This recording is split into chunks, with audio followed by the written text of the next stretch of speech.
বিসমিল্লাহির রহমানির রহিম। সুপ্রিয় শিক্ষার্থীবৃন্দ, সরকারি এমএম কলেজ যশোর এর অনলাইন ক্লাসে সবাইকে স্বাগতম।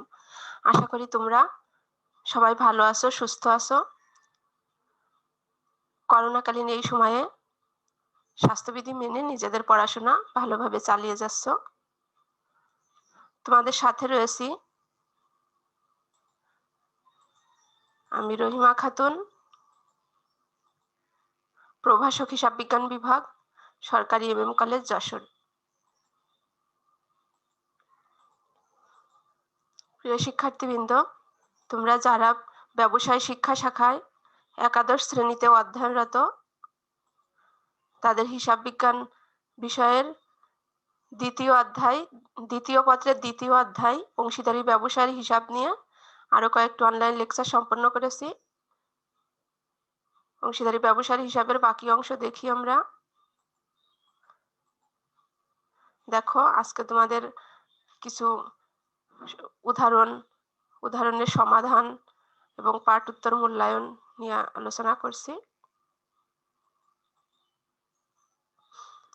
আগের দিন তোমাদের একটি অঙ্ক বা উদাহরণ দেখিয়েছিলাম, যেটি ছিল পরিবর্তনশীল মূলধন পদ্ধতি। অর্থাৎ তোমরা জানো যে অংশীদারি ব্যবসায় হিসাবে মূলধন সংরক্ষণের পদ্ধতি দুইটি, একটি হলো স্থায়ী মূলধন পদ্ধতি আর একটি পরিবর্তনশীল মূলধন পদ্ধতি। তোমরা জানো যে স্থায়ী মূলধন পদ্ধতিতে একটি অতিরিক্ত হিসাব খুলতে হয়, যেটি চলতি হিসাবের মাধ্যমে যাবতীয় লেনদেনগুলো সম্পন্ন করতে হয়। আর পরিবর্তনশীল মূলধনের সিস্টেমে মূলধন হিসাবের মাধ্যমে যাবতীয় লেনদেন সম্পন্ন করা হয়। অর্থাৎ ওখানে মূলধন, আগের দিন তোমাদের যে অঙ্কটি করিয়ে দিয়েছিলাম সেটি ছিল পরিবর্তনশীল মূলধন পদ্ধতি, আর আজ তোমাদের দেখিয়ে দিচ্ছি, একটি সমাধান করে দিচ্ছি স্থায়ী মূলধন পদ্ধতিতে কোন সিস্টেমে তোমাদের অঙ্ক করতে হয়। আর থিওরিটিক্যাল বিষয়গুলো আগেই আলোচনা হয়েছে, যেখানে তোমার স্থায়ী মূলধন পদ্ধতিতে কোন ধরনের হিসাব সংরক্ষণ করতে হয়, পরিবর্তনশীল মূলধন পদ্ধতিতে কোন ধরনের হিসাব সংরক্ষণ করতে হয় আলোচনা হয়েছে। তারপরও আমি অঙ্ক করার মাঝে মাঝে তোমাদেরকে বলে দিচ্ছি। দেখো, উদাহরণ 2, যেহেতু আগের দিন তোমাদের একটি উদাহরণ দেখিয়েছিলাম, এই জন্য উদাহরণ 2। 2013 সালের 1 জানুয়ারি তারিখে ফারিয়া, মারিয়া ও নামিহা একটি অংশীদারি কারবার আরম্ভ করে। কত সালে? 2013 সালের 1 জানুয়ারি। কতজন অংশীদার? 3 জন অংশীদার। তোমরা জানো যে অংশীদারি ব্যবসায়ী প্রতিষ্ঠানে সর্বনিম্ন অংশীদার কত? 2 জন, এবং সর্বোচ্চ অংশীদার কত হবে? 20 জন। আর ব্যাংকিং ব্যবসায়ের ক্ষেত্রে 10 জন। যেহেতু সর্বনিম্ন 2 জন, এখানে কতজন আছে? 3 জন নিয়ে কারবার বা অংশীদারি ব্যবসায় শুরু করা হলো। কারবারটির মোট প্রারম্ভিক মূলধনের পরিমাণ, অর্থাৎ কারবার যখন শুরু করা হয় তখন তার প্রথমে মূলধনের পরিমাণ ছিল 1,50,000 টাকা। অর্থাৎ 1.5 লক্ষ টাকা মূলধন নিয়ে বা 1,50,000 টাকা মূলধন নিয়ে অংশীদারি ব্যবসায় প্রতিষ্ঠান শুরু করে 3 জন অংশীদার। এই 1.5 লক্ষ টাকা বা 1,50,000 টাকার যার 1/3 ভাগ সরবরাহ করে ফারিহা, 1/3 ভাগ সরবরাহ করে মারিয়া ও 1/3 ভাগ নামিহা। অর্থাৎ এই যে 1,50,000 টাকা 3 জন অংশীদার 1/3 অংশ করে সরবরাহ করে। তাহলে 1/3 অংশ সমান কত আসে? দেখো, যে 1,50,000 ভাগ 3, 50,000 করে প্রত্যেকে, অর্থাৎ সমান পরিমাণ মূলধন সরবরাহ করে। ফারিহা 50,000, মারিয়া 50,000 এবং নামিহা 50,000। 3 জনের মূলধন 1,50,000 টাকা। দেখো, তারপর প্রত্যেক অংশীদার 5% হারে মূলধনের সুদ পাবে। কত পার্সেন্ট হারে? যে পরিমাণ মূলধন তারা নিয়ে আসছে বছরের শুরুতে, তার উপরে বছরের শুরুতে অথবা পরেও যদি নিয়ে আসে, প্রত্যেক অংশীদার মূলধনের উপর 5% সুদ পাবে। এবার দেখো, নামিহা বছরে 12,000 টাকা বেতন পাবে। নামিহা কারবার পরিচালনায় অংশগ্রহণ করার কারণে বছরে 12,000 টাকা বেতন পাবে। তারপর দেখো, 1 জুলাই তারিখে মারিহা 15,000 টাকা কারবারে অতিরিক্ত মূলধন সরবরাহ করে। অর্থাৎ বছরের শুরুতে 1 জানুয়ারিতে মারিহার মূলধন ছিল 50,000 টাকা, এবং 1 জুলাই অর্থাৎ বছরের মাঝামাঝি যে সে আরো 15,000 টাকা কারবারে অতিরিক্ত মূলধন সরবরাহ করলো। এই 15,000 টাকা অতিরিক্ত মূলধন হিসেবে সরবরাহ করলো। তারপর দেখো ফারিহা কারবারের একই তারিখে 50,000 টাকা ঋণ প্রদান করে। ফারিয়া নামক যে অংশীদার ছিল সে আবার একই তারিখে 50,000 টাকা ঋণ প্রদান করে। মারিয়া 15,000 টাকা কি করলো, অতিরিক্ত মূলধন নিয়ে আসলো এবং ফারিয়া 50,000 টাকা ঋণ নিয়ে আসলো। দুইটা লেনদেনই ঘটলো কত তারিখে? 1 জুলাই, অর্থাৎ বছরের মাঝামাঝি সময়ে। তারপর দেখো মূলধনের সুদ, ঋণের সুদ ও বেতন চার্জ করার পূর্বে, অর্থাৎ এই তিনটি বিষয় সমন্বয় করার পূর্বে মোট লাভ দাঁড়ায়, অর্থাৎ কারবার প্রতিষ্ঠান লাভ লোকসান হিসাব প্রস্তুত করে, সেখানে কারবারের মোট লাভ দাঁড়ায় 47,500 টাকা। এখন তোমার করণীয় দেখো, লাভ লোকসান বন্টন হিসাব তৈরি করো আর একটি অংশীদারদের চলতি হিসাব তৈরি করো। তোমরা জানো যে স্থায়ী মূলধন পদ্ধতিতে চলতি হিসাব নামে একটি নতুন হিসাব খোলা হয়, যার মাধ্যমে এই মূলধন সংক্রান্ত যাবতীয় লেনদেন সম্পন্ন করা হয়। আর তোমার যদি পরিবর্তনশীল মূলধন সিস্টেম হয় তাহলে মূলধন হিসাব নামে যে হিসাবটি খোলা হয় তার মাধ্যমেই মূলধন সংক্রান্ত যাবতীয় লেনদেন সম্পন্ন করা হয়।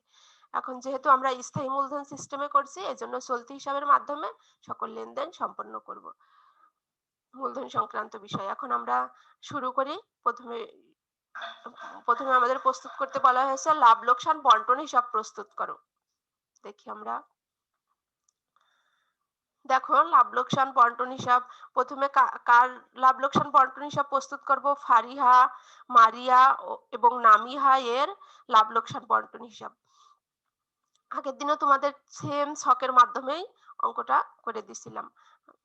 পরিবর্তনশীল মূলধন সিস্টেমের যেটা লাভ লোকসান বন্টন হিসাবে কিন্তু কোনো চেঞ্জ নাই, সেটা পরিবর্তনশীল বন্টন পদ্ধতি হোক, পরিবর্তনশীল পদ্ধতি হোক অথবা স্থায়ী পদ্ধতি হোক।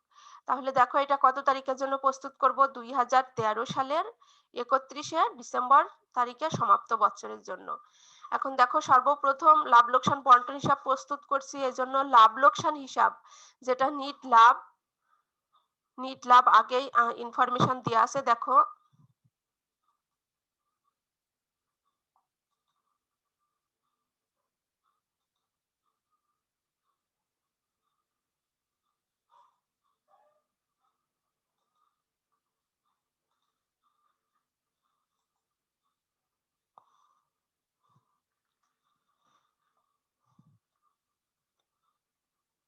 দেখো যে মূলধনের সুদ, ঋণের সুদ ও বেতন চার্জ করার পূর্বে কারবারের মোট লাভ দাঁড়ায় 47,500 টাকা। তাহলে নিট লাভ কত?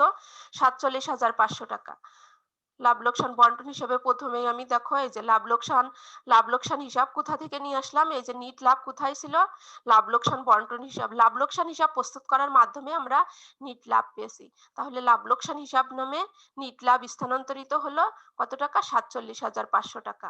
এই যে দেখো লাভ লোকসান হিসাবের মাধ্যমে প্রস্তুত করার মাধ্যমে আমরা নিট লাভ পেয়েছি কত? 47,500 টাকা। তাহলে প্রথমে নিয়ে আসলাম নিট লাভ। তারপরে দেখো, তারপরে বলা আছে যে অংশীদারদের যে মূলধন আছে প্রত্যেক অংশীদার 5% হারে মূলধনের উপর সুদ পাবে। এখন দেখো প্রত্যেকের মূলধন কিন্তু বছরের শুরুতে 50,000 টাকা। আর দেখো আরেকজন অংশীদার যখন মারিহা 15,000 টাকা অতিরিক্ত মূলধন হিসেবে নিয়ে আসলো 1 জুলাই তারিখে। এখন আমরা এই ক্যালকুলেশনটা একটু দেখে আসি। দেখো মূলধনের সুদ নির্ণয় ক্যালকুলেশন বা গণনা নাম্বার 1, মূলধনের সুদ নির্ণয়। তোমরা জানো যে ফারিয়া 50,000 টাকা মূলধন নিয়ে আসছে, মারিয়া 50,000 টাকা মূলধন নিয়ে আসছে, নামিয়া 50,000 টাকা মূলধন নিয়ে আসছে। আর অঙ্কের ইনফরমেশনে বলা আছে যে 5% সুদ দিতে হবে। অংশীদাররা যে মূলধন নিয়ে আসলো তার উপর 5% সুদ। তাহলে দেখো ফারিহার 50,000 এর 5% 2,500 টাকা সুদ পাবে। মারিয়া 50,000 টাকার 5% প্লাস যে অতিরিক্ত মূলধন নিয়ে আসলো 15,000 টাকা, তার উপরে 5%। 15,000 গুণ 5% গুণ এটা কখন নিয়ে আসলো? 1 জুলাই, অর্থাৎ বছরের মাঝামাঝি 6 মাসের জন্য। তাহলে গুণ 1 ভাগ 2, অর্থাৎ 6 দিয়ে ভাগ করতে পারো অথবা গুণ 6 ভাগ 12, একই কথা হবে। তাহলে দেখো 50,000-এর 5% প্লাস এই যে অতিরিক্ত মূলধন নিয়ে আসলো 15,000 টাকা, এই 15,000 5% কিন্তু এটা বছরের শুরুতে না, এই 15,000 মূলধন নিয়ে আসলো কখন, বছরের মাঝামাঝি, এজন্য এ 6 মাসের সুদ পাবে। অর্থাৎ এই 50,000-এর উপরে পুরো বছরের সুদ, আর এই 15,000-এর উপরে 6 মাসের সুদ। এই দুইটা যোগ করলে দেখো যে 2,500 প্লাস এই যে এখানে ক্যালকুলেশন করে আসবে 2,875, এই দুইটি যোগ করে 2,875 টাকা চলে আসলো। তোমরা ক্যালকুলেশনটা করে নিবে আরো ভালোভাবে ক্যালকুলেটরে। তারপরে দেখো নামিহা 50,000 টাকার 5%, তাহলে 2,500 টাকা। শুধুমাত্র মারিয়াটা দেখো, মারিয়া বছরের শুরুতে 50,000 নিয়ে আসছিল প্লাস অতিরিক্ত মূলধন আরো 15,000 টাকা নিয়ে আসলো, সেটা বছরের মাঝামাঝি, এজন্য 6 মাসের সুদ প্রাপ্য হবে এর উপরে, এই 15,000 টাকার উপরে বা অতিরিক্ত মূলধনের উপরে। ক্লিয়ার নিশ্চয়? তাহলে দেখো যে মূলধনের সুদ দাঁড়ালো 2,500 টাকা, 2,875 টাকা, 2,500 টাকা। তাহলে আমরা অঙ্কে চলে যাই। দেখো লাভ লোকসান বন্টন হিসাবে অংশীদারদের চলতি হিসাব, আগের দিন কিন্তু আমরা এখানে বারবার লিখছিলাম অংশীদারদের মূলধন হিসাব, যেহেতু মূলধন হিসাবে স্থানান্তরিত হচ্ছিল প্রত্যেকটি বিষয়, কিন্তু এখানে চলতি হিসাবে প্রত্যেকটি বিষয় স্থানান্তরিত হবে, এজন্য অংশীদারদের চলতি হিসাব ব্র্যাকেটে লিখে দিব আমরা যে মূলধনের সুদ, যার জন্য এই লেনদেনটা করছি সেটা ব্র্যাকেটে লিখে দিব, আগের দিনও লিখে দিছিলাম তোমরা জানো। তা দেখো ফারিহা 2,500 টাকা, মারিয়া 2,875 টাকা, নামিহা 2,500 টাকা, যোগ করলে 7,875 টাকা। তাহলে মূলধনের সুদ বাবদ মোট কারবার প্রতিষ্ঠানকে দিতে হবে, অংশীদারি ব্যবসায়ীকে দিতে হবে 7,875 টাকা। তারপরে আমরা একটু ঋণের ব্যাপারটি দেখে আসি। ওই একই তারিখে দেখো ফারিহা কারবারে একই তারিখে কত টাকা, 50,000 টাকা ঋণ প্রদান করলো। তাহলে ঋণের সুদ ক্যালকুলেশন আমরা দেখি। দেখো ফারিহার ঋণের সুদ নির্ণয়, একজন অংশীদার শুধু ঋণ নিয়ে আসলো, সে ফারিহা। দেখো 50,000 গুণ 6%, এখানে কিন্তু ঋণের সুদের কথা কি পার্সেন্টেজ বলা আছে কিনা আরেকবার দেখো। দেখো এখানে এই অঙ্কে কিন্তু কোথাও ঋণের সুদের পার্সেন্টেজ বলা নাই, কিংবা ঋণের উপরে সুদ ধরার কথাও বলা নাই। কিন্তু তোমরা জানো যে বাংলাদেশে যে অংশীদারি আইন প্রচলিত, অংশীদারি আইন কত সালের, 1932 সালের ভারতীয় অংশীদারি আইন, সেখানে যদি চুক্তিপত্রে উল্লেখ নাও থাকে তবুও তোমাকে ঋণের উপর সুদ ধার্য করতে হবে কত পার্সেন্ট হারে, 6% হারে। অর্থাৎ চুক্তির অবর্তমানেও কিছু প্রযোজ্য নীতিমালা ছিল, যেগুলো নিয়ে তোমাদের সাথে আলোচনা করছিলাম, সেখানে ছিল যে যদি ঋণের সুদ বলা না থাকে ক্যালকুলেশনের কথা, তবুও তোমাকে যদি কোনো অংশীদার ঋণ নিয়ে আসে তাহলে তাকে 6% হারে সুদ দিতে হবে। তাহলে এই জন্যই দেখো 1932 সালের অংশীদারি আইনের আলোকে তোমাকে 6% সুদ দিতে হবে। কত টাকা নিয়ে আসলো, 50,000 টাকা গুণ 6%, কত মাসের জন্য, যেহেতু 1 জুলাই নিয়ে আসছে 6 মাসের জন্য, তাহলে সমান সমান 1,500 টাকা ফারিহার ঋণের সুদ হিসাব, ঋণের সুদ। তাহলে আমরা দেখি এবার কোথায় অঙ্কে বসাই।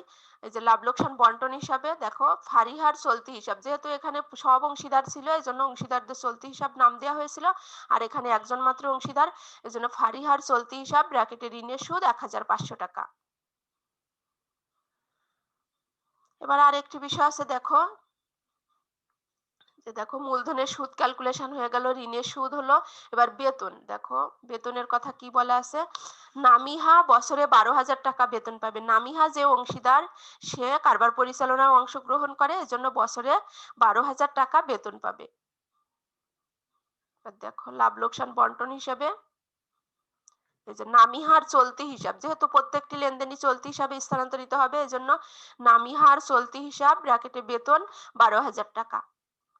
তাহলে দেখো এই তিনটি লেনদেন সমন্বয় করা হয়েছিল না, যখন এই লাভ লোকসান হিসাব বা নিট লাভ তোমার হাতে ছিল 47,500 টাকা। লাভ লোকসান হিসাব প্রস্তুত করার সময় এই তিনটি বিষয় সমন্বয় করা হয়নি, এর জন্য এই তিনটি বিষয় এখন সমন্বয় করা হলো। দেখো এর ব্যালেন্স নিয়ে আসলাম 47,500 টাকা, যেটা এই পাশেও নিয়ে আসলাম ডেবিট সাইডে, দেখো এই ৪৭,৫০০ থেকে মাইনাস করো ৭,৮৭৫ টাকা, মাইনাস ১,৫০০ টাকা, মাইনাস ১২,০০০ টাকা।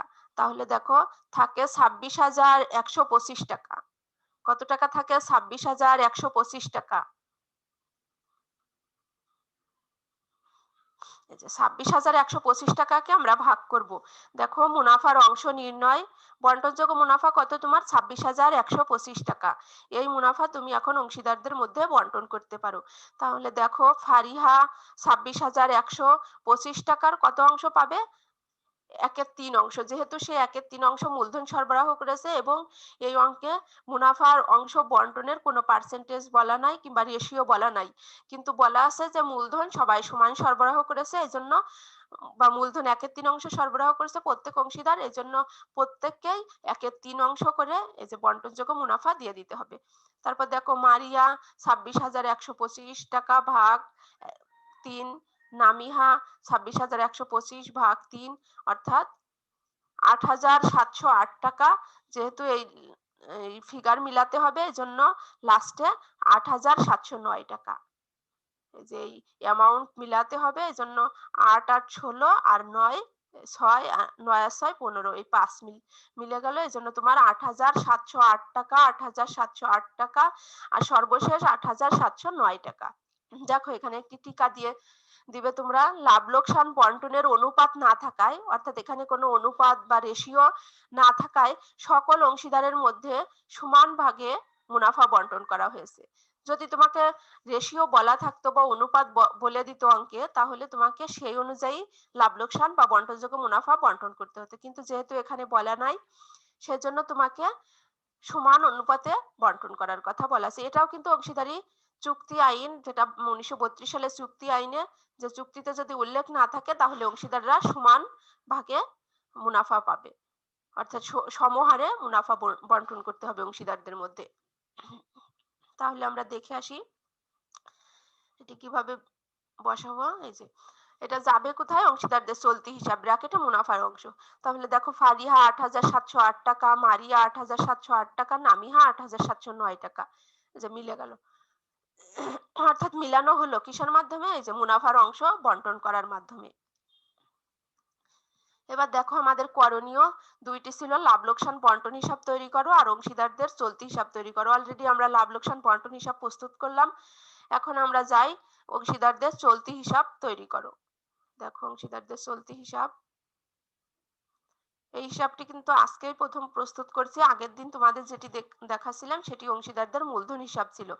অংশীদারদের চলতি হিসাবেও সেম, দেখো মূলধন হিসাবেও কিন্তু এরকম একটি নমুনা ছক ছিল, বা এরকম ছকের মাধ্যমে আমরা প্রস্তুত করছিলাম যে অংশীদারদের চলতি হিসাব এর দুইটি সাইড থাকবে, একটি ডেবিট সাইড, ক্রেডিট সাইড, তারপর তারিখ বিবরণ আর টাকার, দেখো নিশার টাকা, চৈতির টাকা, মুনতাহার টাকা।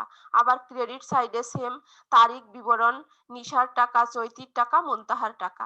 মূলধন মূলধন হিসাবের ছক, অংশীদারদের মূলধন হিসাবের ছক এবং অংশীদারদের চলতি হিসাবের ছক একই রকমের হয়।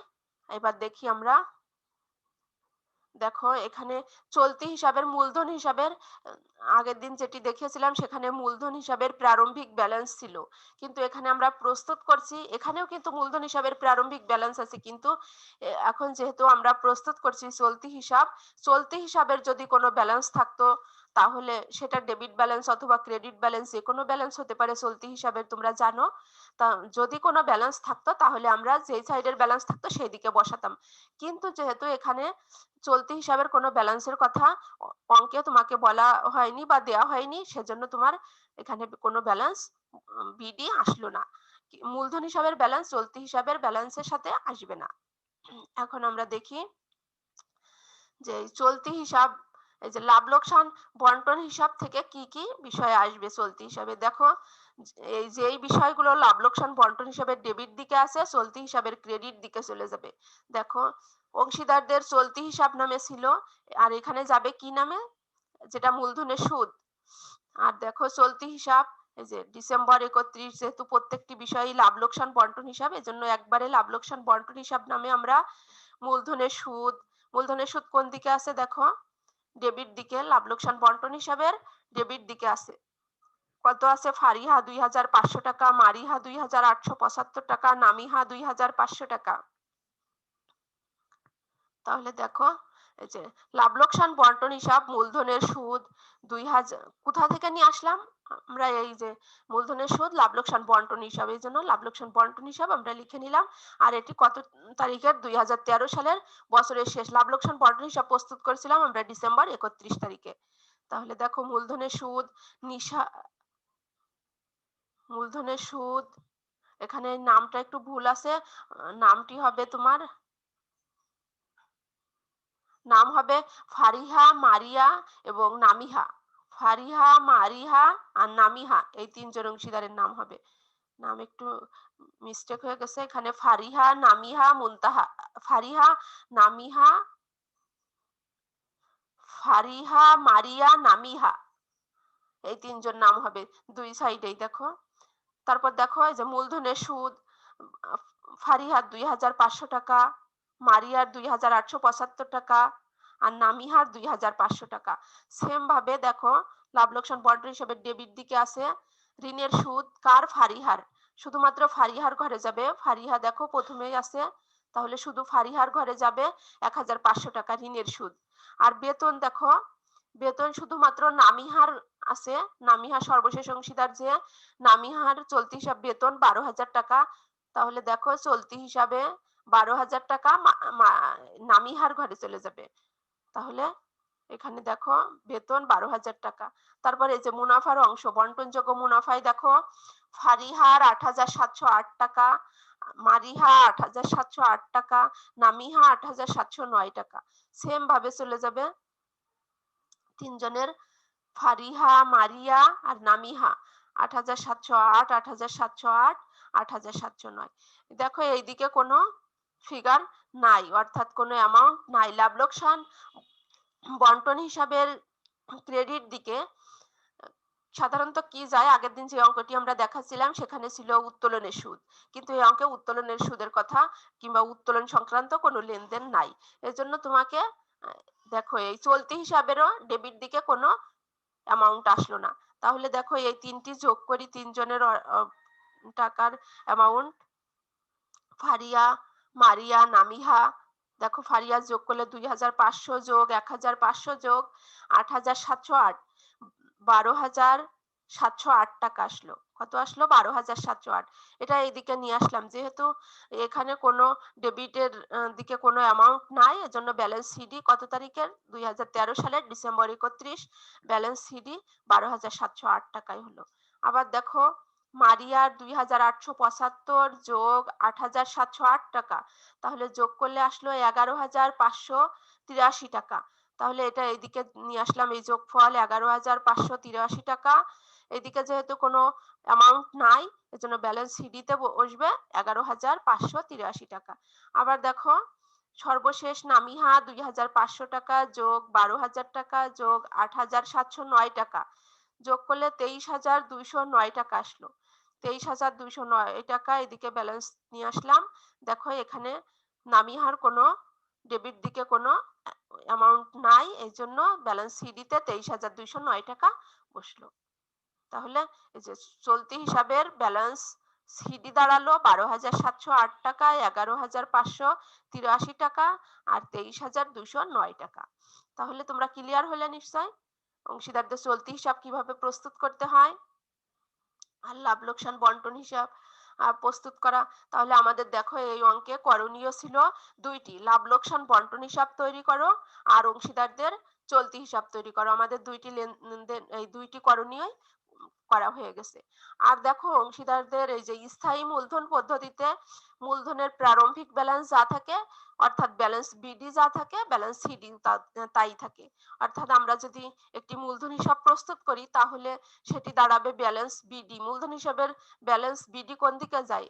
মূলধন হিসাবের সবসময় ধর্ম বা বৈশিষ্ট্য যেটি বলো যে এই ব্যালেন্স যায় ব্যালেন্স বিডি ক্রেডিট দিকে। তাহলে ব্যালেন্স বিডি ক্রেডিট দিকে প্রত্যেকের কত?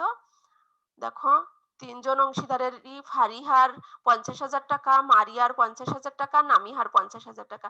এইটাই আবার ব্যালেন্স সিডি আকারে নিয়ে আসতে হবে ডেবিট দিকে। তাহলে নিশ্চয়ই ক্লিয়ার হলে। এবার দেখো আমরা অংশীদারদের চলতি হিসাব ক্যালকুলেশন করলাম, মূলধনের সুদ, এই ওয়ার্কিং বা গণনাগুলো তোমাদের দেখালাম।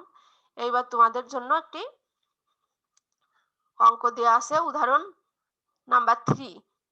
এটি তোমরা বাসায় চেষ্টা করবে। এটি কোন সিস্টেমের অঙ্ক, যেহেতু আগের দিন একটি অঙ্ক করাছিলাম তোমাদের, সেটি ছিল পরিবর্তনশীল মূলধন পদ্ধতি। এটিও পরিবর্তনশীল মূলধন পদ্ধতি। দেখো, আখি, মেরি ও খালেদা তিনজন অংশীদার মডার্ন ডিজাইন অ্যান্ড কোম্পানি, কোম্পানির নাম কি? Modern design and company. এর তিনজন অংশীদার যারা মূলধন অনুপাতে ব্যবসায়ের লাভ লোকসান বন্টন করে নেয়, মূলধন অনুপাতে বন্টন করে নিবে। 2013 সালের 1 জানুয়ারি তারিখে তাদের মূলধন হিসাবের উদ্বৃত্ত ছিল আখি 1 লক্ষ টাকা, মেরি 80,000 টাকা, খালেদা 60,000 টাকা। তাহলে দেখো যে এই মূলধনের যে রেশিও, এই রেশিও অনুসারে তারা লাভ লোকসান বন্টন করে নিবে। সার্বক্ষণিক দায়িত্ব পালনের জন্য খালেদা মাসিক 1200 টাকা পাবে, যা তিনি হিসাবকাল শেষেও উঠিয়ে নেয়নি, অর্থাৎ কারবার প্রতিষ্ঠানেই এটি রয়ে গেছে। মূলধন ও উত্তোলনের উপর বার্ষিক 5% সুদ ধার্য করতে হবে, অর্থাৎ এখানে মূলধনের সুদও আসবে, উত্তোলনের সুদও আসবে। তবে পণ্য উত্তোলনের উপর সুদ ধার্য করা হবে না, অর্থাৎ শুধুমাত্র যেটি নগদ উত্তোলন করছে, নগদ অর্থ, তার উপরে সুদ ধার্য করতে হবে। তারপর দেখো, আখি, মেরি ও খালেদা মুনাফার প্রত্যাশায় সারা বছর যথাক্রমে 10,000, 8,000 ও 7,000 টাকা উত্তোলন করে। তিনজনই উত্তোলন করেছে 10,000 টাকা, 8,000 টাকা, 7,000 টাকা উত্তোলন করে, যার উপরে সুদ অলরেডি বলাই আছে যে 400 টাকা, 300 টাকা ও 250 টাকা সুদ ধার্য করা হয়েছে, অর্থাৎ সুদের আর ক্যালকুলেশন তোমাকে করতে হচ্ছে না, এখানে করাই আছে।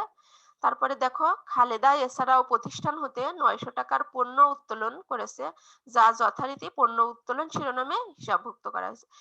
অর্থাৎ এই 900 টাকার উপরে কিন্তু কোনো সুদ ধরতে তোমাকে বলা হয়নি, আরো নিষেধ করা হয়েছে যে পণ্য উত্তোলনের উপর কোনো সুদ ধার্য করা যাবে না। তারপরে দেখো, অর্থাৎ শুধু পণ্য উত্তোলন হিসাবে হিসাবভুক্ত হয়ে যাবে অংশীদারদের মূলধন হিসাবে। তারপরে দেখো, মেরি বছরের মাঝামাঝি সময়ে 25,000 টাকা কারবারের ঋণ স্বরূপ আনয়ন করে। বছরের মাঝামাঝি সময়ে 25,000 টাকা ঋণ হিসেবে নিয়ে আসলো।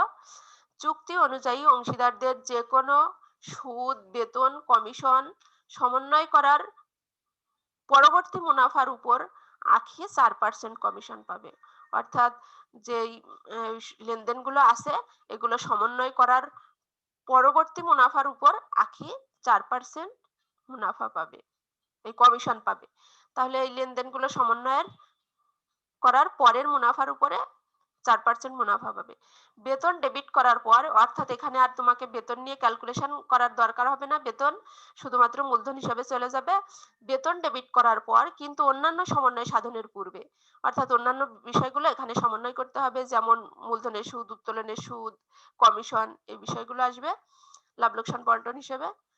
বেতন ডেবিট করার পূর্বে কিন্তু অন্যান্য সমন্বয় সাধনের পূর্বে, বেতন ডেবিট করার পর আর অন্যান্য বিষয়গুলো সমন্বয়ের আগে 2013 সালের 31শে ডিসেম্বর তারিখে সমাপ্ত বছরে কারবারের মুনাফা 1,32,000 টাকায় উপনীত হয়।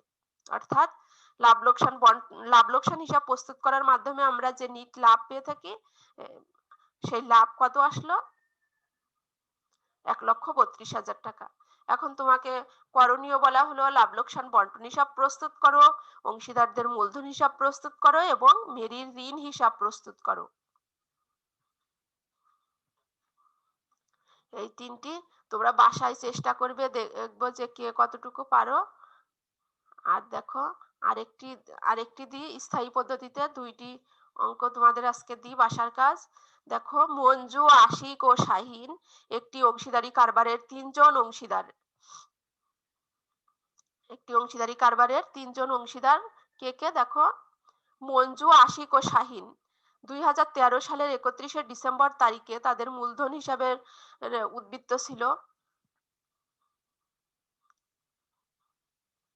মঞ্জু 2 লক্ষ টাকা, আশিক 60,000 টাকা, শাহিন 40,000 টাকা। যেহেতু স্থায়ী মূলধন পদ্ধতিতে আমরা অঙ্ক করছি, তাহলে তোমার দেখো চলতি মূলধন হিসাব, তোমাকে চলতি হিসাব প্রস্তুত করতে হবে। চলতি হিসাবের এখানে ব্যালেন্স দিয়ে আছে মঞ্জু 16,000 টাকা ক্রেডিট ব্যালেন্স।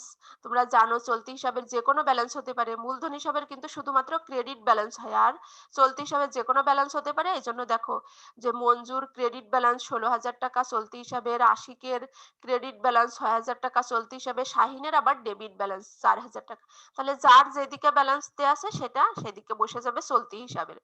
শাহিনের ঋণ হিসাব 10% হারে, এখানে পার্সেন্টেজ যেহেতু বলা আছে এই পার্সেন্টেজে তোমাকে সুদ ক্যালকুলেশন করতে হবে 20,000 টাকা।